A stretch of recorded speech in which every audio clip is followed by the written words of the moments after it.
2017க்கு பிறகு இருந்த தலைவர்களை சொல்றாரு. அதற்கு முன்பு அண்ணா இருந்த இடத்துல இவங்கெல்லாம் இருந்தாங்களா அப்படின்னு சொல்லி மறைமுகமா திமுக தலைவர் கருணாநிதியும் சொல்றாரு.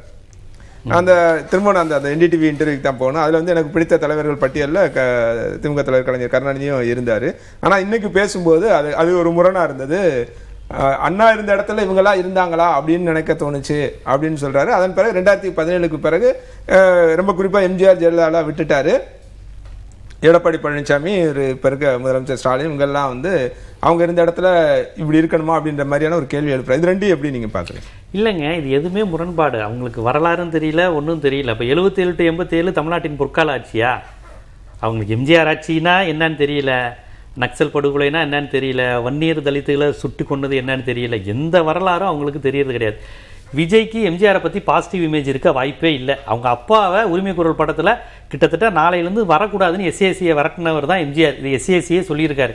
அவர் எம்ஜிஆர் அனுதாபியே கிடையாது. வரலாறு பேசுனா அவர் எஸ்ஏசிக்கு நல்லா தெரியும். அவர் முழுக்க கலைஞர் அனுதாபி.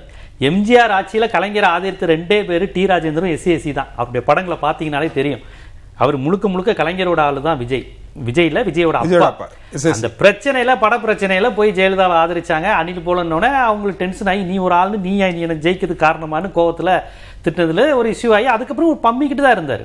இவர் எவ்வளோ பெரிய வீரன் ஜன்னாயங்கிறது நமக்கு ஜெயலலிதா அம்மையார் கலைஞர் காலத்தில் பார்த்துருக்கோம். கலைஞர் ஜெயலலிதா 2 பேராலையும் மிரட்டப்பட்டவர் தான் இவர். மிரட்டப்பட்ட போது இவர் வீரனா இருந்தாரா, பம்புனாரா, பதுங்கினாரான்னு உலகத்துக்கே தெரியும். இன்னைக்கு சும்மா 2 பேரும் இல்லாதப்ப ஏதோ ஒரு கணக்கில் ஏதோ இவங்களை மட்டும் ஏற்றுக்கிறேன் அவங்கள ஏற்றுக்கலேன்னு சொல்றதெல்லாம் என்ன முரண்பாடு? ஜெயலலிதாவுடைய கொள்கையில் என்ன உங்களுக்கு உடன்பாடு இருக்கு? ஊழல் ஒழிப்புங்கிறீங்க, செங்கோட்டையனை பக்கத்தில் வச்சிருக்கீங்க, ஊழல் கட்சிங்கிறீங்க. எடப்பாடி அவங்ககிட்ட விளக்கம் சொல்றாங்க செங்கோட்டையன்ற தனிப்பட்ட நபர் மீது எந்த ஊழல் குற்றச்சாட்டு இல்லை அப்படின்னு அவங்க வாச்சாத்தி படுகொலையில இருந்து இப்ப இதெல்லாம் பேச வைக்கிறாரு அவர் தேவையில்லாம. வாச்சாத்தி படுகொலையில இருந்து, ஜெயலலிதா சொத்து குவிப்பு வழக்குல இருந்து, செங்கோட்டையின் மீது எவ்வளவு வழக்கு அவர் மீது நேரடியாவே இருக்கு. என்ன எவ்வளவு மூத்த பத்திரிகையாளர்கள் இருக்காங்க, அதெல்லாம் நிறைய இருக்கு. அதெல்லாம் காலம் கடந்து இப்பெல்லாம் யாரும் பேச வேணான்னு இருக்கிறாங்க. விஜய் நினைச்சாருன்னா ஏகப்பட்ட லிஸ்ட் சேரும். இவ்வளவு ஏனாங்க எடப்பாடி பழனிசாமி, நீங்க ஜெயலலிதாமையாரை விடுங்க, எடப்பாடி பழனிசாமி ஆட்சி ஊழலற்ற ஆட்சிங்கிறாரா? ஸ்டெர்லைட் படுகொலையில இருந்து அந்த ஆட்சியில் நடந்த எல்லா கொடூரத்துக்கும் சாட்சியமாக இருந்தவர் செங்கோட்டையன். இன்னைக்கு எடப்பாடி பழனிசாமியை பார்த்து தவழ்ந்து போனவங்கன்னு விஜய் கட்சிக்காரங்க சொல்றாங்களே, தவழ்ந்து போனவர் காலில் விழுந்தவர் தானே செங்கோட்டையன். சசிகலா அம்மையாருக்கு துரோகம் செஞ்சவர் எடப்பாடி பழனிசாமி, அதுல எந்த மாற்று கருத்தும் கிடையாது. இந்த ஆட்சியே சசிகலா, டிடிவி தினகரன் இவங்க உருவாக்கின ஆட்சி தான். அவங்க மாற்றுக்கிறது என்ன இருந்தாலும் உருவாக்குனது அவங்க கால கை பிடிச்சி தான் அவங்க வந்தாங்கிறது உலகத்துக்கே தெரியும். இப்போ அந்த சினாரியோலாம் மாறிடுச்சு. இன்னைக்கு எடப்பாடி பழனிசாமி மிகப்பெரிய ஆளுமைங்கிற ரேஞ்சுக்கு போய் சசிகலா பற்றிலாம் வேற மாதிரி கொச்சையாலாம் பேசிட்டார். அதை விடுங்க. செங்கோட்டையனுக்கு அந்த தகுதி என்ன இருக்கு? வேற யாரும் பேசலாம், அதுல இருந்து வெளியே வந்தவங்க யாராவது பேசலாம், இப்படி இருந்தவர் இவர் அப்படின்னு. கடைசி வரையும் ஒரு மாசத்துக்கு முன்னாடி வரையும் எடப்பாடி தான் முதலமைச்சர் சொல்லிக்கிட்டு இருந்தவர். இன்னைக்கு அவரை பார்த்து தவழ்ந்து போனவர், ஸ்டெர்லைட்ல கொலை செஞ்சவர்னு சொன்னா அது யாரு சார்? இதெல்லாம் ஏற்புடையதா இருக்கா?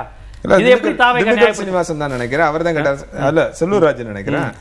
ஸ்டெர்லைட் அப்ப செங்கோட்டையன் எங்க இருந்தாரு? அவர் இங்க தானே இருந்தாரு. என்ன ஏதாவது மறுத்து போராடினாரா? கட்சிக்குள்ளே ரிப்போல் பண்ணாரா? எல்லாம் பிரஸ் மீட்லாம் கொடுக்கும்போது பின்னாடி தானே பார்த்து வந்திருப்பாங்க சார். எடப்பாடிக்கு முன்னாடி அந்த வாய்ப்பு செங்கோட்டையன் தானே வந்தது. சசிகலா அம்மையார் காலையில் தவழ்ந்து போகக்கூடியது ஒரு உரிமையாக அதிமுகவினர் நினைச்சாங்க. அந்த அம்மா காலையில் நடந்து போவதை அந்த உரிமை தனக்கு வேணும்னு நினைச்சிருந்தாரு. அது ஏதோ அந்த நேர பஞ்சாயத்தில் எடப்பாடி பழனிசாமி சீனியர் செங்கோட்டையன் தானே. செங்கோட்டையனுடைய இது 77 தொடங்குது அதிமுகவில், இவர் 89 தான் தொடங்குது எடப்பாடி. அப்போ அவருக்கு முன்னாடியே இருந்த செங்கோட்டையன் எப்படி அதிமுகவினுடைய அனைத்து புண்ணியம் பாவம் எல்லாத்தையும் சேர்ந்து அதிகமாக சுமப்பவர் செங்கோட்டையன் தானே. அப்போ அதை மட்டும் ஊழல் சக்தின்னு விஜய் எப்படி சொல்ல முடியும்? அப்போ செங்கோட்டையனை ஊழல் பேர்வழின்னு சொல்றாங்கன்னு அர்த்தம். சீனியர் பார்த்தா செங்கோட்டையன் தான் சார். அந்த சீனியருங்கிறதுல ஊழலுக்கும் வரும், அந்த கட்சி செய்த நல்லது கெட்டது எல்லாத்துலேயும் அவர் தாங்க சீனியர். 77 எம்ஜிஆர் முதலமைச்சர் ஆனது எம்எல்ஏவா இருக்கிறவர் செங்கோட்டையன். இவங்க தம்பித்துறையெல்லாம் அவ்வளோ, இவங்கெல்லாம் 86க்கு அப்புறம் வந்தவர் நினைக்கிறேன் எடப்பாடி பழனிசாமி, சரியா தெரியல.